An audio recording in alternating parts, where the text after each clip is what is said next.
everyone. Welcome back to another episode of the Big Donch Show. Today, we're going to be doing just NFL, recapping week 1. Okay, I decided just to focus on this channel, just boxing and football, right? I try to always cover NBA, which I do, right? MLB, NBA, track and field. I did yesterday with Usain Bolt. But today, I'm going to be, and from now on, with these episodes, I'm going to be doing a weekly NFL recap. Okay, try to push for every Tuesday or Wednesday, and then just focusing on boxing. Now, on my shorts, I'll still do basketball, baseball, other sports, but my actual videos, I'm just going to be focusing on boxing and football. So let's get right into it. Just a reminder, okay, to like the Big Donch Show on Spotify and to subscribe to my YouTube, Big Donch. Alrighty, so right into it. We'll start with Thursday. Lions upset Chiefs in Arrowhead. What a game that was. I had the Lions winning that. Because I just thought it'd be good. Chiefs were weak, right? No Travis Kelce, weak wide receivers, honestly, to begin with. Okay, and then Chris Jones sitting out. The Lions were moving. They ended up winning 21-20. What a game. What a game. Jared Goff did pretty good, all right? Amon-Ra St. Brown played amazing. Patrick Mahomes, everyone's saying that he had a bad week. His bad week is better than majority of NFL quarterbacks, good or average week, right? He still played solid with a least amount of weapons that he had. Chiefs are still going to be dangerous. Do not count the Chiefs out. The Lions, however, they're good. We knew that coming in. The Lions are definitely good. If the Chiefs had Travis Kelce and Chris Jones, would things be different? Probably, right? I think if they had Travis Kelce, Chiefs would win, right? They only lost by 1 point. Travis Kelce makes up probably 5 points alone for every game. So maybe even 6, right, with a touchdown. So Travis Kelce would have played. Chiefs probably would have won, but he didn't. And the Lions win. Lions won the 1-0. They're undefeated. I don't even know the last time they were undefeated. I think they had a good start a couple years ago, but Chiefs 0-1. Other games to mention already. So some QBs we'll talk about. We'll talk about the QBs. Some QBs play pretty bad. I'll just say tongue twisters.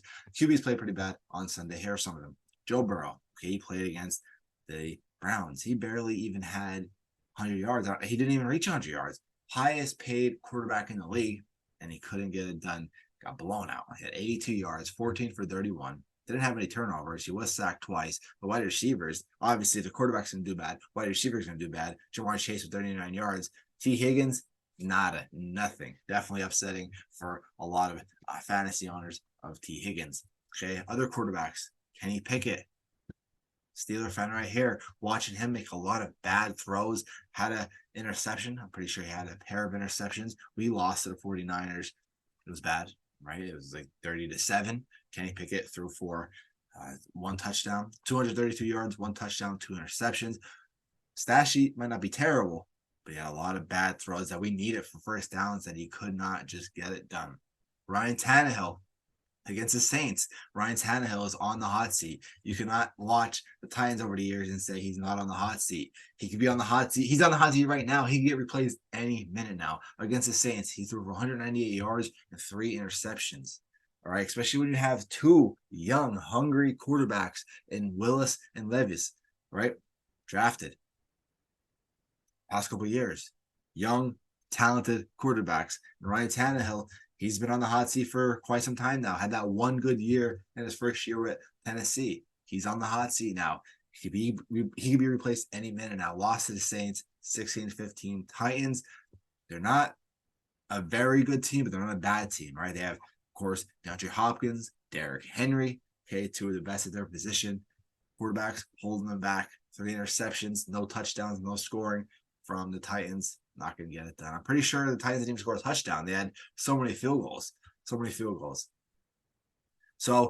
let me look at that. The Titans actually score a touchdown because I'm looking at the box score right now. I mean, 15, right? Is just, I don't want to say no one had, it looks like no one had a touchdown. Nobody had a touchdown. Let's see that kicking. Nick Folk, 5 for 5. I would love to have him in fantasy. He had the 15 points. Last quarterback I'll mention who had a pretty disappointing day, Josh Allen. Came Monday against the Jets, had a few turnovers. Him playing good because he easily won that game. Overtime drive, didn't get anything out of that. Okay, if we look at the box score from the Jets game, obviously Aaron Rodgers went down, which we'll talk about later in the show. But Josh Allen, he has to play better. He has to play better. A guy who's supposed to be a top 3 quarterback in the league, thrown for 236 yards, 1 touchdown, 3 interceptions, sacked 5 times, not necessarily his fault. He needs to play better. He needs to play better if he wants to be a top 3 quarterback in the league. He's always hyped up as a superstar. I'm not calling him overrated. I'm not calling any of these guys overrated. I know they're good. I know all these guys are good. Even Ryan Tannehill, I know he could be good. He's probably the worst out of the guys I listed. But these guys obviously showed that they're good, especially Josh Allen. He could get it done, but he turns the ball over a lot, whether it's interceptions or fumbles. He also had a lost fumble, right? He also fumbled the ball and lost it against the Jets. Cannot happen. Cannot happen. If the Bills actually want to make it far in playoffs, they got to have Josh Allen play better. I know he could. He's also on my fantasy team, so I need him to play. Aaron Rodgers now. Okay, terrible news. Terrible news. Tore his Achilles against the Bills. We thought right away that would just be some ankle injury he was dealing with. Nothing too much.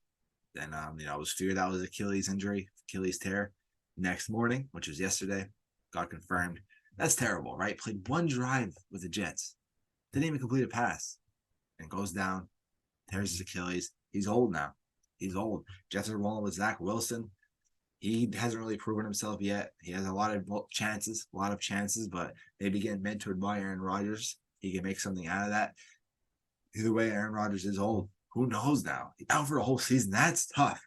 That is tough how an old guy like that is going to be able to bounce back. An old player like that is going to bounce back and somehow still play at a high caliber level next year. Or the Jets, Aaron Rodgers is better hope that Zach Wilson doesn't play good this year. Because if he does, well, Aaron Rodgers he's done. Right? I don't know why a quarterback would start a 40-year-old man with coming off a torn Achilles over a young quarterback who's just took the Jets to the playoffs. I'm just saying if Zach Wilson takes the Jets to the playoffs, I just don't see how the Jets could come back next year and say, Aaron Rodgers, you're our quarterback. You're a starting quarterback. And I doubt Aaron Rodgers is going to accept a backup role. He won't accept the backup role, right? He's too old. His career's too good. He has way too much money to just accept the backup role. He's looking to start. So we might not even see Aaron Rodgers on the Jets next year. Who knows? But it's still terrible. It's still terrible. Are the Jets still contenders, though? They are. We saw them defeat the Bills. Zach Wilson did not play good, though, right? We had a punt return, a walk-off punt return touchdown, and good defense by the Jets that really beat the Bills, not so much Zach Wilson. But they're still contenders, 100%. They're a quarterback away from contenders now. They were definitely Super Bowl contenders with Aaron Rodgers. Zach Wilson now taking the QB spot. They're still contenders, but Zach Wilson has to play good. And, I don't know what else the Jets could do. They're going to have to probably bring in a veteran quarterback. You have Carson Wentz, Nick Foles, other guys. They're not going to get it done, but they'll be a solid backup. Zach Wilson has to play good if they want to be contenders. How did the rookie quarterbacks do? We saw C.J. Stroud start. We saw Bryce Young start. We saw Anthony Richardson start. None of those guys won, right? They lost pretty bad, but it's all right. Anthony Richardson had himself a day. Let's take a look at the Panthers versus Falcons. 2 young quarterbacks, Ritter and Young. Falcons are a weird team. Desmond Ritter, though, didn't play too bad. 115 yards for a touchdown. And then Bryce Young had 146 yards, a touchdown, and 2 interceptions. So not that good of a day for Bryce Young. Falcons won 24-10.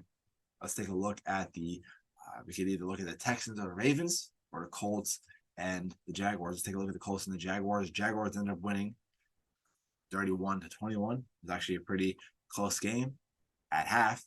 And then it's actually a pretty close game going into the fourth quarter. Both teams were playing really good, but then the Jaguars scored 14 in the fourth quarter. They pulled away with it. Trevor Lawrence had 241 yards, 2 touchdowns, 1 interception. Anthony Richardson, 223 yards, 1 touchdown, 1 interception, but he also had 40 yards rushing and 1 touchdown. So Richardson probably had the best performance. We're still waiting for Stroud. We're going to take a look at Stroud quick, how he did against the Ravens. Ravens defeated the Texans 25-9. We obviously saw Dobbins go down with a torn Achilles also. Tough career for him. He has a lot of struggling starts. 242 yards, 0 touchdowns, 0 interceptions for C.J. Stroud. So not too bad. Had 4 carries for 20 yards. Lamar Jackson is another quarterback. I guess you can mention the QBs who do not play bad. He had 100 some passing yards, no passing touchdowns, and an interception. So not too good. Lamar Jackson either. We like to see that, though. Joe Burrow and Lamar Jackson playing bad. I like to see that as a Steeler fan. So let's talk about some actual games now. Surprising games. Cowboys, they blow out the Giants 40-0. Primetime Monday Night Football. I don't even know. I had the Giants winning that one, and Cowboys just do what they do in the regular season. Cowboys are a solid, regular season team. Like they destroy teams like that. I remember last year they destroyed the Colts in the regular season. They put a beating on teams a lot. In playoffs. They just disappear out of nowhere. Even though the Cowboys won 40-0, Dak Prescott only threw for 143 yards, a touchdown, 0 touchdowns and 0 receptions. But Tony Pollard, he rushed for 70 yards and 2 touchdowns. Daniel Jones had 104 yards and 2 interceptions. Saquon Barkley ran for 51 yards. Dallas receiving, CeeDee Lamb had 77 yards. He was the leading receiver. And then New York receiving, Darren Waller, 36 yards, tight end. I mean, Giants are another team with weak receivers. Their tight end's probably their best receiver, and Darren Waller's, injury prone. Thankfully, he played, but Giants, they're a solid team as well, but they really lack receivers. And Darren Waller, he's a solid tight end, one of the better tight ends in the league, but he's injury prone. Giants better hope that they keep Darren Waller. Darren Waller stays healthy. I'm sorry mentioning fantasy football too as well, but somebody who has him on fantasy football, he was questionable leading up to the game, and he was like a last-minute decision. So I wasn't trying to, I'm not trying to have him be injury prone. Obviously, Giants fans don't want to either. And obviously, just personal, right? You don't want to see any guy be injury prone, right? You want to see them be healthy, especially how good Darren Waller is when healthy. Another surprising game, Buccaneers go into Minnesota, right? Vikings is supposed to be a good team. Buccaneers are supposed to be a terrible team led by Baker Mayfield. And let me just tell you, Buccaneers embarrassed the Vikings. It wasn't a big score, right? 20-17, but it's embarrassing. Buccaneers are supposed to be a terrible team tanking. Baker Mayfield throws for 173 yards, 2 touchdowns. I love to see that. I'm always rooting for Baker Mayfield. Kirk Cousins throws for 344 yards, 2 touchdowns, and an interception. Let me tell you, though, Justin Jefferson, unbelievable. 9 receptions, 150 yards. Okay, on the ground for the Vikings. Alexander Madison, 34 yards. Obviously, he's the backup. He's filling in the shoes for Cook. For the Buccaneers now, Rashad White, who's the leading rusher, 39 yards, 0 touchdowns. Receiving now, Mike Evans, 66 yards, 1 touchdown. Chris Godwin, 51 yards, 0 touchdowns. The other receiving touchdown was Trey Palmer. He had 2 receptions, 8 yards, and a touchdown. Patriots put up a good fight. They ended up losing to the Eagles, but they put up a good fight. Mac Jones played pretty good. Eagles are just a solid team. I feel like every time the Eagles are playing in New England, they win. I remember a couple years ago, like back when Brady was playing, they ended up pick-sixing Brady. Speaking of Brady, he was honored, but that game, Eagles ended up winning though, 25-20. Let's take a look at the stat sheet. Jalen Hurts had a pretty okay day, 170 yards, 1 touchdown, 37 yards rushing. Mac Jones had 316, 3 touchdowns, 1 interception. That's what I'm talking about. Mac Jones had a pretty solid game, and he's kind of on the hot seat as well going into the season. I think that, though, definitely helps his case that game. Even though he lost, still played pretty solid. Zeke Elliott, leading rusher for the Patriots, 29 yards.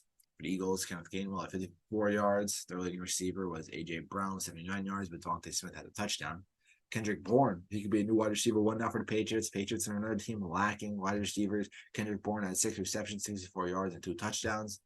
Ramondre Stevenson, he didn't have a good game rushing, but definitely had a good game receiving. 6 receptions, 64 yards. Juju, checking in on him, 4 receptions for 33 yards. Hunter Henry had 56 yards and 1 touchdown. So that's just some surprising games. We saw the Broncos lose, which I was surprised by that. We saw, of course, the Browns destroy the Bengals due to Joe Burrow playing pretty bad. The Commanders, close game with the Cardinals, 20-16. Packers, here's one. Packers, probably Jordan Love probably had the best. Him and Tua probably had the best quarterback games this week. He had 3 touchdowns. They defeated the Bears 38-20. The Bears are just not a good team. Dolphins, Chargers, probably the best game of the week, 36-34. Tua played amazing. He had over like 400 yards passing, and Tyreek Hill had over 200 yards receiving. I got to check who won the AFC players of the week. Yeah, Tua had 466 yards, 3 touchdowns, 1 interception. Okay, Tyreek Hill, 11 receptions, 215 yards, 2 touchdowns. Unbelievable. Austin Eckler had 117 yards on the ground for the Chargers with 1 touchdown, but I'm pretty sure, I think he's dealing with an injury. Don't know if he's going to be okay, though. Keenan Allen was our leading receiver, 6 receptions, 76 yards. So that's all I really have now. Week 1 recap. Got to be recapping it. Tomorrow starts week 2. So expect a week 2 recap. Tomorrow we have the Vikings and the Eagles. Vikings, prime time, Kirk Cousins. How are we going to see that? How's Kirk Cousins going to be able to deal with under those lights? Number one criticism of him is, what he deals with a lot is he can't play good in prime time. We'll see. I'm rooting for him, right? I don't like the Eagles. I'm rooting for the Vikings and Kirk Cousins, but he obviously cannot play good in prime time. Hopefully you guys enjoyed this week one recap. Make sure to leave a like, comment down below what you guys think. Make sure to follow me on Instagram, Big Donch, TikTok, Big Donch, and Spotify, The Big Donch Show. Subscribe, comment, like. Appreciate you guys. Wow. Peace.